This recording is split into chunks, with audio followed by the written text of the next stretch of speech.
Hi, thank you for joining me. I need to give a heads up to one of my subscribers, Austin Hunt, for this video because this is the first one I've done in direct response to a request. He responded last week and requested that or asked whether I've listened to the new 2022 30th anniversary issue of, here we go, Alice in Chains, Dirt, to which my response was no, I haven't. But funnily enough, I was literally at that moment in time talking with my son Alex about this, and I saw this when it came out, and I thought, oh, do I want a copy of that? Do I want to try that? And I have to say, it's the thing with Dirt. Let me just put that away. This is my original. Now, I've had this not since 1992. 1992, I was busy having babies and bringing up the family and really wasn't that into the current music scene. Certainly grunge and the like escaped me. It just wasn't on my radar, didn't float my boat. But a few years later, around the turn of the century, I got very into Alice in Chains, and I was never really into Nirvana, to be honest. It was actually Nirvana Unplugged that got me, that swung me there. And again, Alice in Chains Unplugged, that remained for, 30 years, I guess. No, 20 years, because I didn't get into it at the start. For 20 years, Alice in Chains Unplugged remained my favourite Alice in Chains album. And that really was on the sound. It wasn't on the music. Dirt, there's no question for me, this is their best album. No question. If we look at the, I'm going to take this out of this plastic sleeve. If we look at the tracks, Them Bones, Down That River, When I Die, Down in a Hole, Sick Man Rooster, Them Bones, Rain When I Die, Down in a Hole, Sick Man Rooster. I mean, just, they're all awesome. And then, Wood, the track that ends side 2, is just stunning. Now, as with the George Michael I was talking about last week or week before, the thing about this is, okay, so the George Michael, I didn't have an original with the, all the Alice in Chains, I think I have had originals. My son has had one or two of them off of me. I've still got the self-titled, this, and the Unplugged. Those are the only ones I've got left. And I have to say, I looked on Discogs yesterday to see what this is going for, and I was horrified. So I have to say this is going to go in the out pile, as if that doesn't give the game away of the review. But anyway, so the thing about this is 2002. This is 1992. This is absolutely in the middle of CD era. So each side of this is best part of half an hour long. I mean, we're within seconds of half an hour long.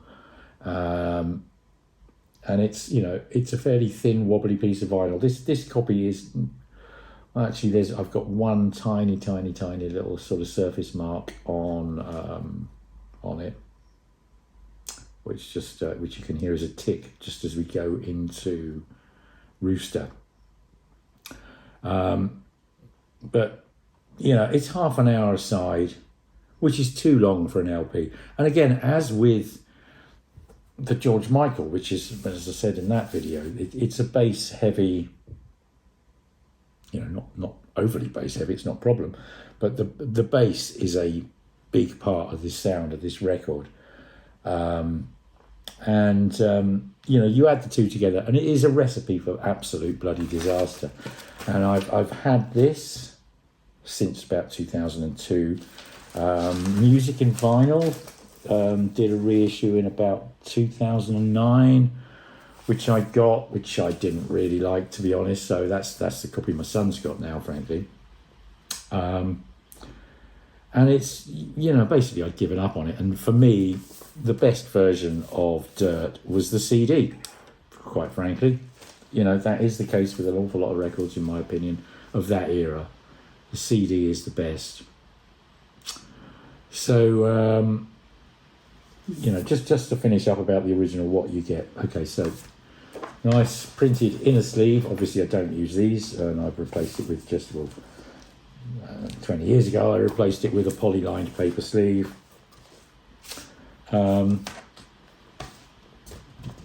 Pretty thin cover. Interesting thing here is you can really see the sort of distortion pattern in the screen here, where they've you know, scanned the images, just the pixel distortion. Basically, it's right across the front, not on the back at all. But the front is a bit of a you know, it's not good. It's not good. It looks, I mean, it's nice and shiny. This is nice, you know, it is a nice shiny front, but it's not a good quality picture. But there we go, that's the original. Now, let me just show you, and put this away, and then show you what we get with the new one. And this is the 30th anniversary, so that's the reason for this new release, apparently. So I haven't taken it out with shrink. We've got a hype sticker on there. Limited edition. I believe this is for independent record shops. Opaque yellow vinyl. Yeah, I'm not a fan. That's not a sonic point. That's just my my feelings on it. You can't see where you're queuing up, and I will show you in a second. But it's just, it's a horrible. It's not horrible. It's a nice colour for a German taxi or custard. I love custard. Just would rather not have a record in it. But anyway, so here we go with the cover. First of all, it's it doesn't have that moire pattern, I think you call it, where you've got a scan of a print, and it picks the pixels up and just everything goes a bit screwy. So it doesn't have that. Although it's not quite as bright and as vivid, I have to say, as the original. And you can kind of see that on the back, actually. If I hold them side by side, you can see the original is a lot more vivid. Don't know if you can see that there, can you? Still in its shrink, admittedly, but there we go. So, you know, the cover's okay, but it's yeah, nothing special. But, and then in here, instead of a lyric inner, we just get a sheet of paper with the same information on it, which is, you know, that's fine. I mean, it's kind of like lyric inners, not that I want to use them, but because they, you know, the two sheets are a bit thicker typically than what you get. But what else you get in here, and this is what this is all about, is the record, of course. And here we go, in a nice black, well, I say nice, they're not poly-lined, so I've inserted my own anti-static inners. But here we go, in this wonderful yellow, as I told you. 2 LPs in, you know, the German taxi livery. And the interesting thing is, you can see here, we've got side D. So this is a double album, and as I said with the George Michael, that's exactly as this should be. It should never have been a single record. It's an appallingly bad idea, and I think that really is the. I hope you can. It's just started pouring the rain, so hopefully you can still hear me okay. Anyway, but the real biggie here is this is a double LP, so we've got 3 songs on each side. And that's just, you know, it just makes all the difference. I mean, Wood, for instance, you know the track Wood. That's the one that finishes the album. Now, on the original, it's right hard in against the run-out groove, and it's probably less than a centimetre, maybe 8mm of LP, if you like. And, you know, Wood, it's got this right the way through it. It's this growling, deep bass. And, you know, to fit that into, I mean, on here, it is hard to see, but it's probably double the width of groove, if you like. So we've probably got 18 18 millimeters wide, the space that the track takes up, and it's all the way out here. So, in reality, you're probably talking about 3 times more space for the track, and it's very apparent in the listening. So anyway, that's sides C and D. Junkhead, Dirt, Godsmack, and then the little extra one, I forgot what it's called, that they don't title. Hate to Feel, Angry Chair, and Wood. Anyway,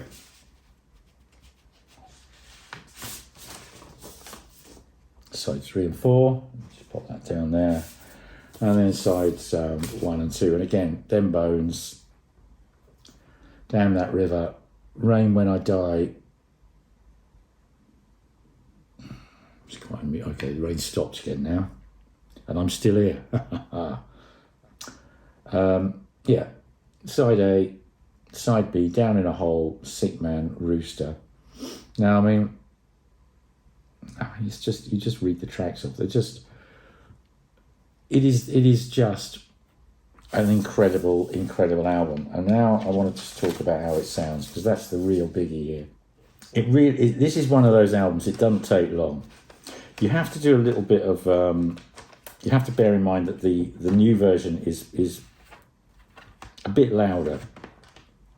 So I had to sort of turn down by 2 or 3 dB. Turn down by about 2 or 3 dB.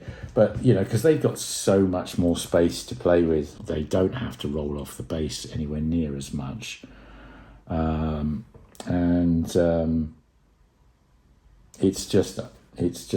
It really is something else. Now, I'll start with Down in a Hole, because that's a kind of a quieter,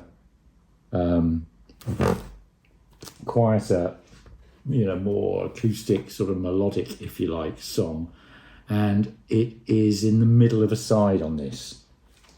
Unlike Rooster and Wood, which are,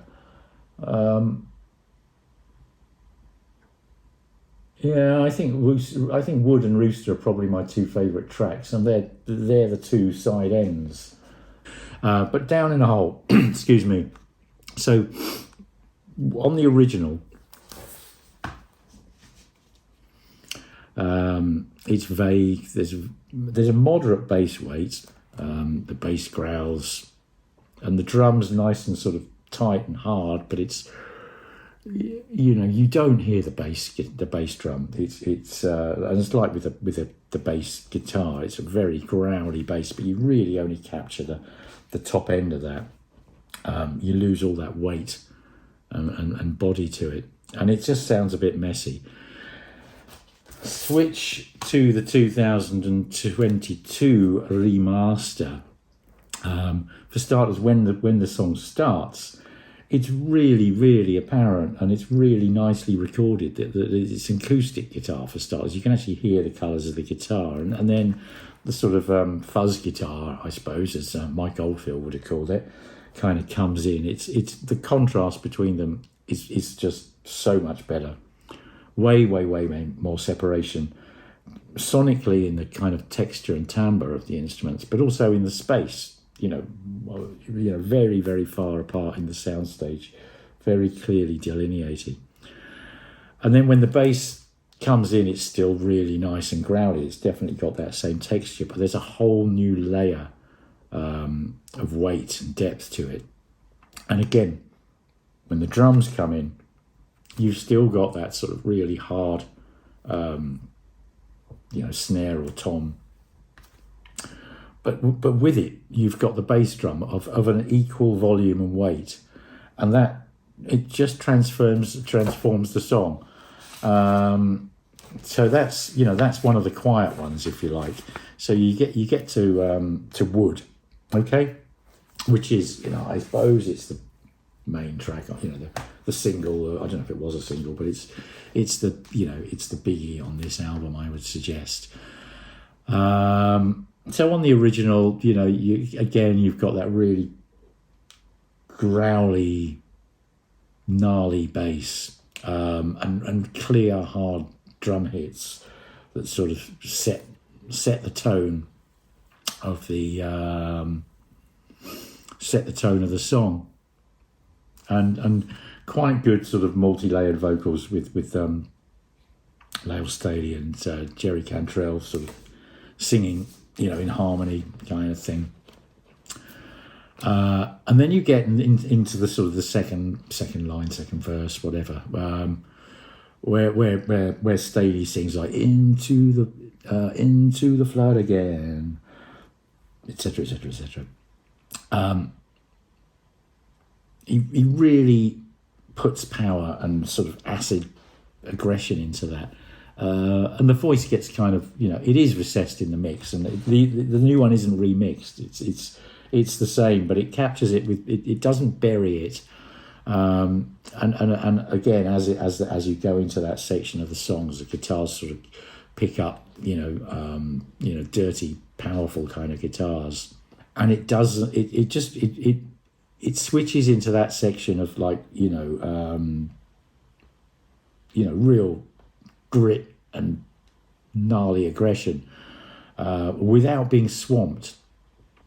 And the bass, that sort of, you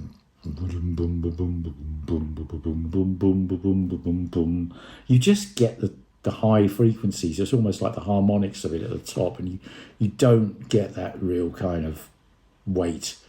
And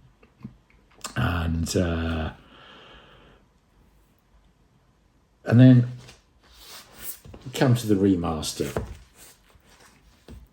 And again, as the song starts, that it's got more weight, more body, more.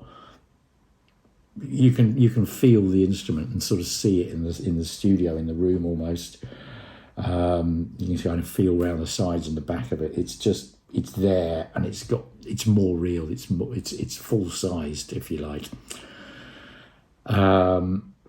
And the bass drum is, again, it's got its full weight. The whole kit has its full weight. It's not just catching the top frequencies of a hit on the tom or the snare.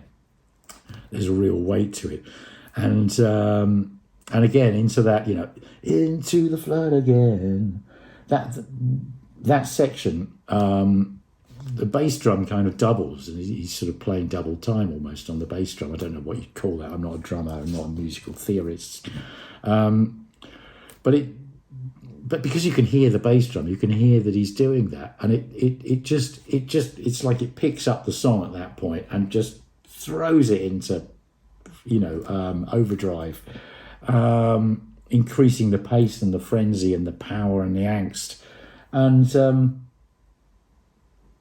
it's just bloody incredible. I mean, the difference between the two is as big as the difference between, it's this is an important thing to know, is it's not a remix, it's a remaster. So they haven't changed it. It's not like the Pink Floyd Animals, where, or the Beatles' latest, issues, where frankly they've gone back to the, they've created a new piece of work almost. By repainting it with, entirely from, I suppose a remix is like, you have the same palette of colours, of elements, but excuse the rain again, and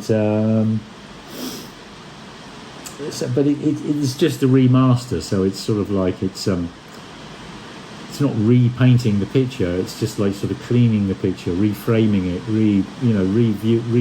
revisualizing it, taking away layers of haze and confusion. The rain is really coming down now. So I shall wrap this up, thanks to the rain. But honestly, I mean, what really, $26.99. They gave me a couple of quid off from Raves from the Grave. So let's call it 25 quid. I mean, it's a double album. It's £25, in this world of £100 audiophile remasters and £200 audiophile remasters and everything else, which you might want to think about very long and hard. Oh, do I like that album that much? Do I really want to shell out here? This one here, you know, it's well, look, 27 quid if I paid full price. I know you can get it on Amazon for 25 something, and you'll get a black version vinyl there. I am very tempted to buy a black vinyl one actually, because not because I suspect it will sound any better, but just because it's easier to cue it up if you want to jump into a track in the middle of the side. But I might well do that, because it would be interesting to do an A/B between the two vinyls and see if there is a difference in sound quality and also the effect of the demag, which I mentioned in the last video. But it's I do demag all my records, so I demagged this just as a matter of course, even though it's not black. But okay, to wrap up, verdict: Alice in Chains Dirt 2022 remaster. If you like Alice in Chains, buy it. Just absolutely buy it. You cannot go wrong. An amazing album, their best album in my view. But now I've got a fantastic sounding copy of their best. So 100% recommended. Absolutely fantastic job. Go out and buy it. On that note, thank you very much for watching. If you haven't already, please do subscribe. If you like this video, please like it. YouTube seems to like this and helps the channel. And I look forward to speaking to you again soon. Bye for now. Bye.